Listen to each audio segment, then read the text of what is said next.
नमस्कार साथियों, स्वागत है आप सभी का बातें बाजार की पर। मैं हूं अंकित अवस्थी। आप हैं मेरे साथ में एक ऐसी केस स्टोरी पर चर्चा करने के लिए जो कभी आपके लिए भविष्य में सोचने के अंदाज बदल देगी। आज हम भारत की ही एक ऐसे स्टार्टअप की चर्चा करने जा रहे हैं जिस स्टार्टअप की स्टोरी अपने आप में, जो अक्सर हम सुनते आते हैं ना, किसी की परेशानी को अगर आप दूर करते हैं तो शायद औरों की जरूरत बन जाते हैं, कुछ ऐसे प्लेटफॉर्म की तरह से है। हेडिंग में आपने देख तो लिया ही होगा कि हम चर्चा आज ग्रो की कर रहे हैं, लेकिन ग्रो की चर्चा करें उससे पहले आपको हल्का सा एक बैकग्राउंड देते हैं कि ग्रो आया कैसे था बाजार में।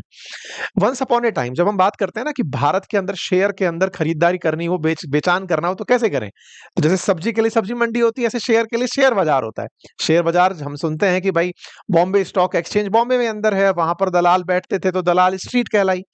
तो पहले ना शेयर्स को हार्ड कॉपी में खरीदा बेचा जाता था। हार्ड कॉपी से मतलब कि आपने अपने हाथ में एक प्रिंट लिया हुआ है, वो आपको गारंटी के रूप में मिलेगा कि ये पकड़िए आपका शेयर, इस कंपनी के अंदर आपके इतने प्रतिशत शेयर एंड ऑल।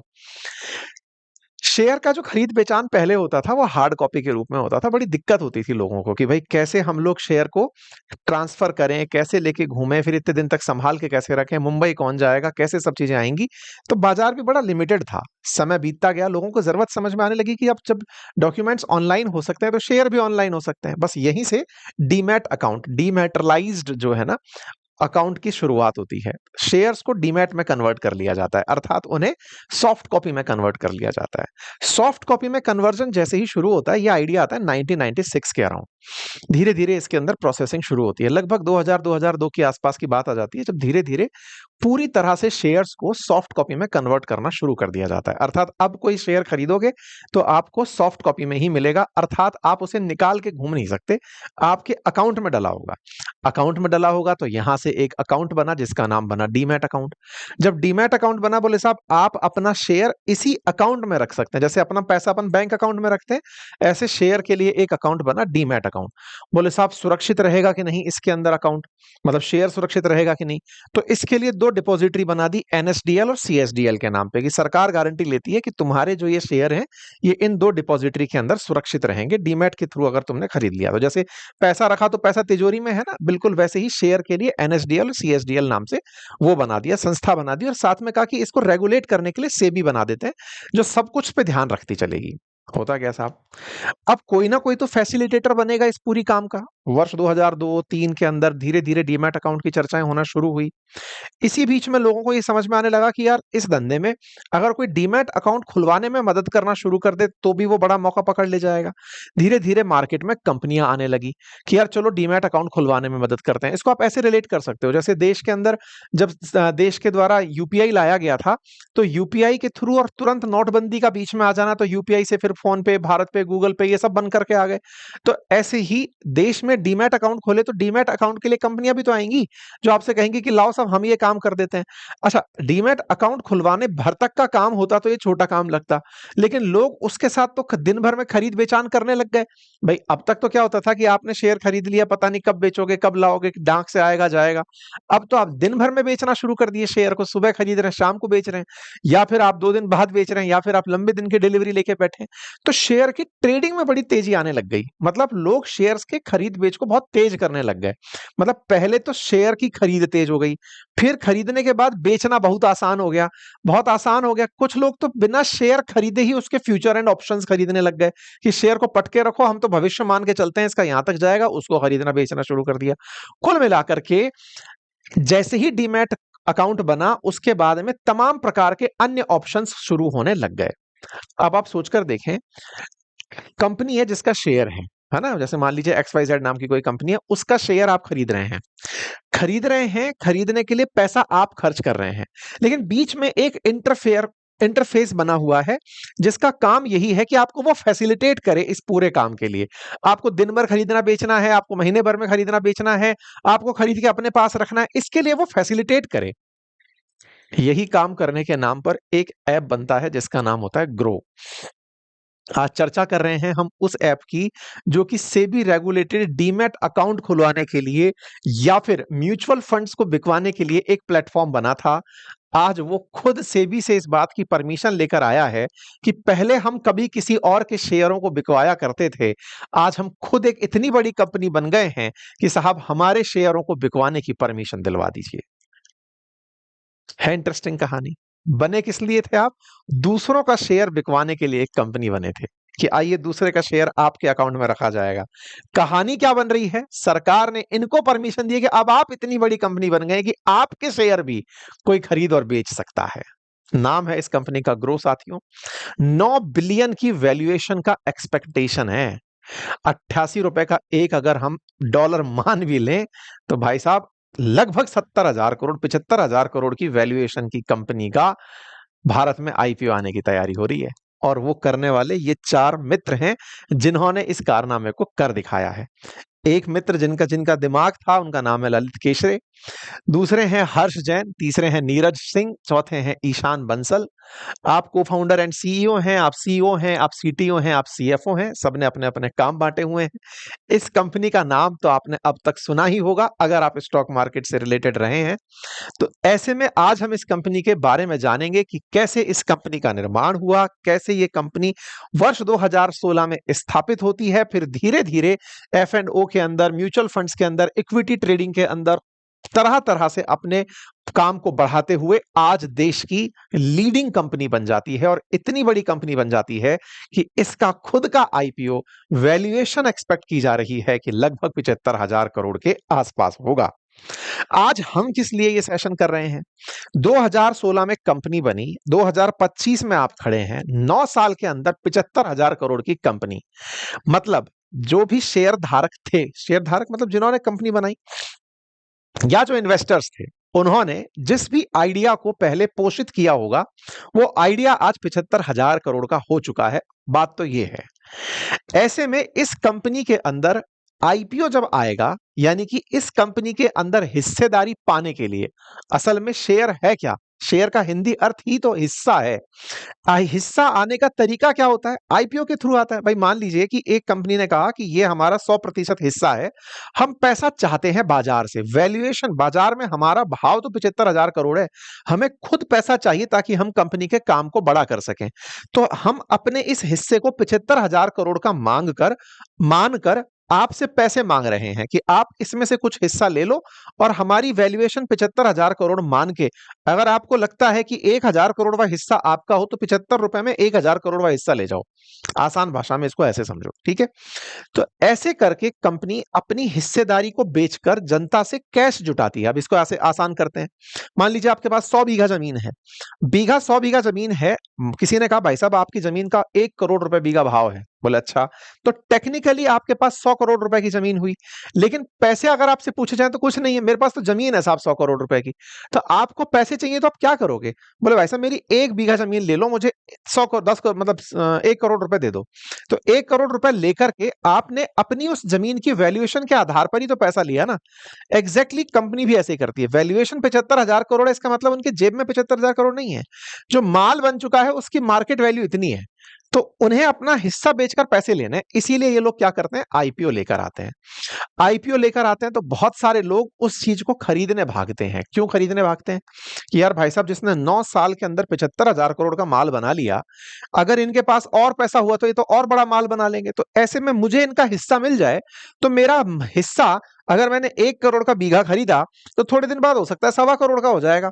तो मैं तो इस पे लाभ कमा लूं, जब 9 साल के अंदर ये इतना बना गए तो हमारा भी भाव चढ़ जाएगा। बस इसी से ही आईपीओ में लोग इंटरेस्ट लेना शुरू करते हैं। तो जब भी किसी कंपनी के आईपीओ में लोग भागते हैं तो उनका असल उद्देश्य दिमाग में ये होता है कि एक दिन मेरा हिस्सा भी बड़ा बनेगा। इसीलिए आपने देखा होगा कई बार बहुत सी कंपनियों के आईपीओ ओवर सब्सक्राइब्ड हो जाते हैं। मतलब जब कंपनी कहती है कि हमारा आईपीओ आ रहा है तो लोग लगाने के लिए, लेने के लिए लाइन में लग जाते हैं कि साहब ओवर सब्सक्राइब का मतलब एक शेयर के मुकाबले 4-4, 5-5 लोग निकल के आ गए, एक से ज्यादा लोग निकल कर आ गए जो चाहते हैं उस शेयर को खरीदना। ऐसे में किसी को मिलता है, किसी को नहीं मिलता है। तो आज के सेशन में हम ये भी बताएंगे कि अगर आपको आईपीओ से पहले ही उस कंपनी का हिस्सा खरीदना हो तो इसका तरीका क्या होता है, यानी कि आईपीओ लिस्टिंग होने की प्रक्रिया है। अगर आपको अनलिस्टेड शेयर खरीदना हो तो इसकी क्या प्रक्रिया है, मैं आज के सेशन में आपको ये भी बताऊंगा। ठीक है, पहले थोड़ा सा इस कंपनी के बारे में जान लेते हैं, फिर लिस्टेड और अनलिस्टेड के बारे में जानेंगे कि लिस्टेड के ऊपर ट्रेडिंग होती है, अनलिस्टेड को आप कैसे खरीद सकते हैं। फिलहाल की ग्रो की कहानी सुनते हैं साहब। ग्रो फाउंड किया गया ललित केशरे के द्वारा। ललित केशरे के बारे में बताया जाता है कि आप आईआईटीएन हैं, आपने फ्लिपकार्ट के अंदर काम किया था और आप वहां से रहते हुए ये समझ पाए कि मुझे काम करना नहीं, अपना काम शुरू करना है, तो स्टार्टअप का दिमाग आइडिया आया। ये बिल्कुल एक टिपिकल थिंकिंग है। जब भी आप किसी स्टार्टअप फाउंडर से पूछते हो तो उसका दिमाग यही होता है। एक पिक्चर करके वेब सीरीज अगर आपने देखी हो तो उसमें ये बहुत फेमस डायलॉग है कि 9 टू 5 की जॉब से थके हुए जो तुम जैसे इंजीनियर्स हैं, ये या तो यूपीएससी की तैयारी करने भागते हैं या स्टार्टअप के लिए। तो हाँ, वो इन जैसों की वजह से ये कहानी बनी है। तो इन्होंने भी पढ़ाई की थी, बढ़िया आईआईटी से पढ़ाई की, आईआईटी से इन्होंने इलेक्ट्रिकल इंजीनियरिंग की।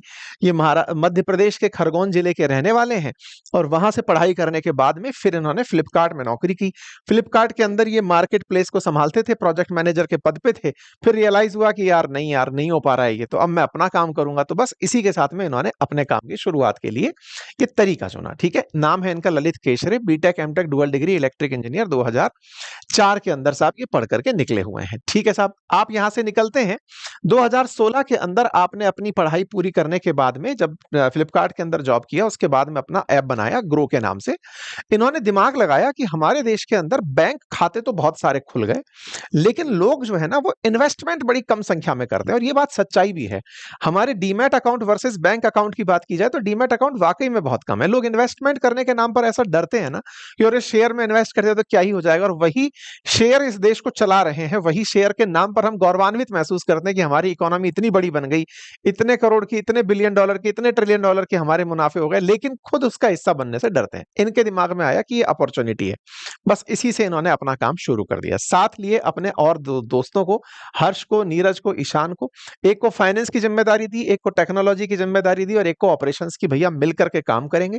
तीनों ने मिलकर के काम करना शुरू किया और धीरे धीरे 2017 में ये म्यूचुअल फंड डिस्ट्रीब्यूशन का प्लेटफॉर्म बन गए। म्यूचुअल फंड डिस्ट्रीब्यूशन आपको मालूम है ना कि शेयर में या तो आप डायरेक्ट शेयर खरीदिए, आपको लगता है मुझे नहीं पता कौन सी कंपनी का शेयर खरीदना है, तो ऐसे में आप किसी को जिम्मेदारी दे देते हो कि भाई मैं नहीं खरीद पा रहा, लेकिन तुम मेरे बिहाफ पर ये पैसा पकड़ो। और ये हम जैसे हजार लोगों ने पैसा पकड़ा के एक फंड बना लिया और म्यूचुअल फंड बन गया। वो फंड को इन्वेस्ट करते रहो। तो आप इसके लिए किसी बैंक को, किसी भी ब्रोकर को जिम्मेदारी दे देते हो। म्यूचुअल फंड इसी तरह से काम भी करते हैं।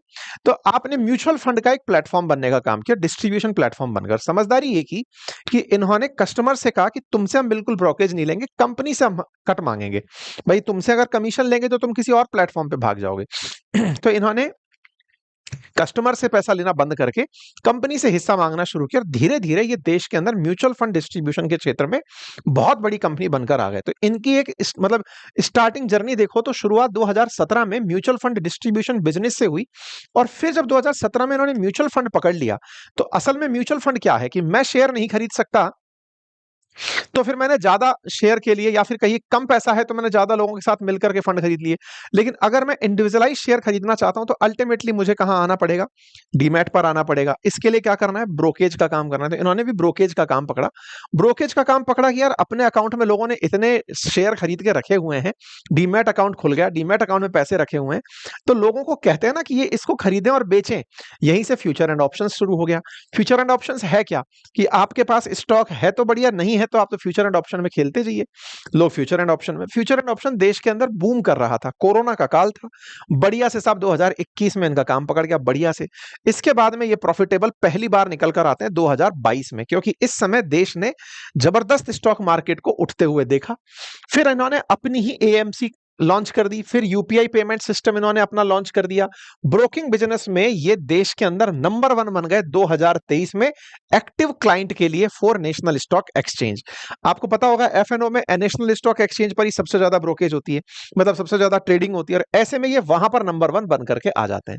और फिर 2023 में एक और अपना रिकॉर्ड बना लेते हैं कि लार्जेस्ट मंथली एसआईपी इन्हीं के प्लेटफॉर्म से होना शुरू होती है। मतलब देश के अंदर सबसे ज्यादा एसआईपी इनके प्लेटफॉर्म से हो रही थी, और साथ ही साथ सबसे ज्यादा जो एक्टिव डीमैट अकाउंट थे वो इनके प्लेटफॉर्म पे थे। इस तरीके से इन्होंने देश में लगभग 1.5 करोड़ यूजर्स का 900 शहरों में एक बेस बना लिया।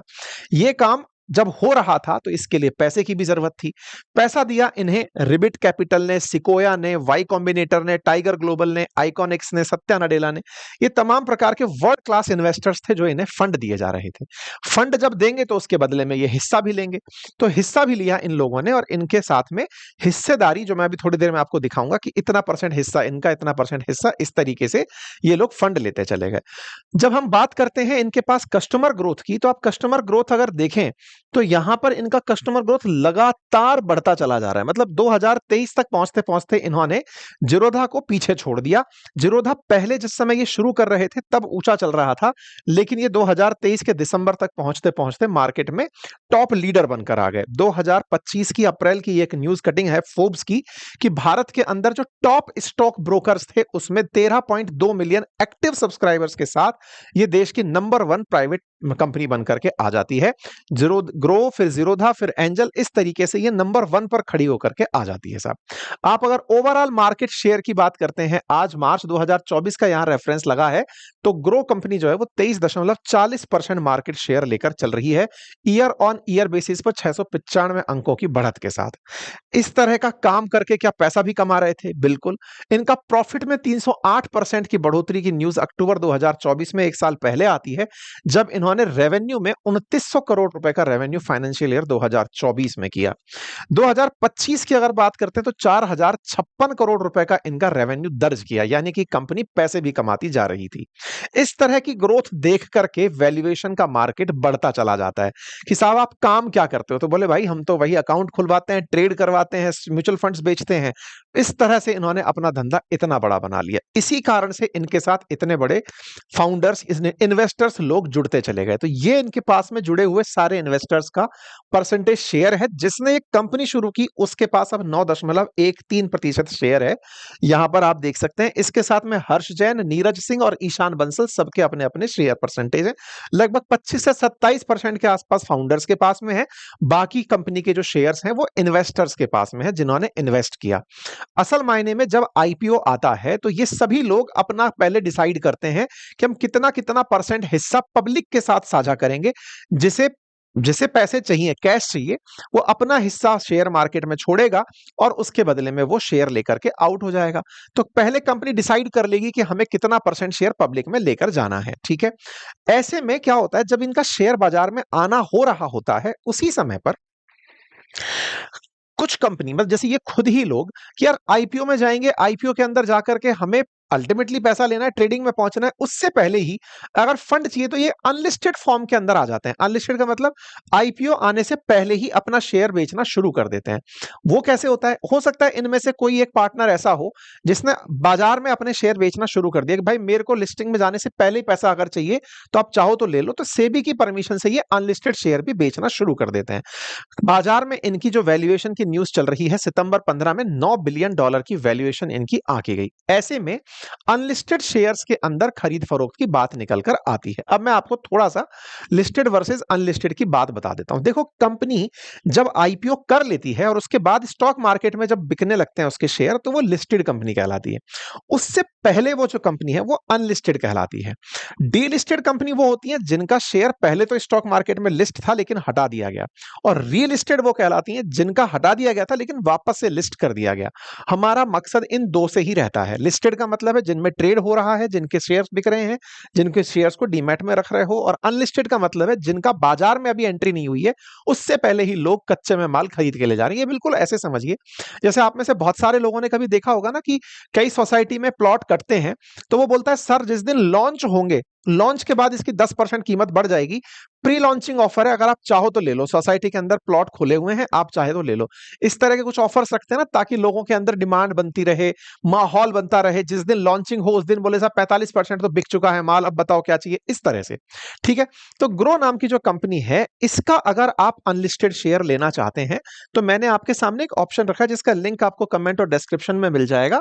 प्रिसाइज नाम का प्लेटफॉर्म है जिस पर आप जब अनलिस्टेड शेयर सर्च करेंगे तो प्राइवेट इक्विटी में आपको यहां पर ग्रो दिख जाएगा। और भी ब्रांड ब्रांड्स दिख जाएंगे, जिनका भी आप लेना चाहें ले सकते हैं। और ये सारे के सारे शेयर जैसे डीमैट अकाउंट में जाते हैं, ऐसे ही ये भी डीमैट अकाउंट में आपको 48 घंटे के अंदर दिख जाते हैं।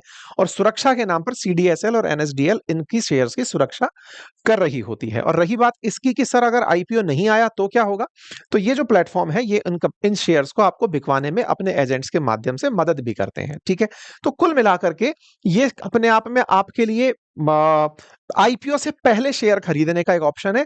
और आईपीओ में जो शेयर की बाद में खरीद फरोख्त होनी है, उनके लिए भी आप अभी से शुरू हो सकते हैं, उनके भी सेल और सब मतलब सेल के अंदर आप एंट्री कर सकते हैं। तो इस तरह से आप लोग इसका लाभ ले सकते हैं।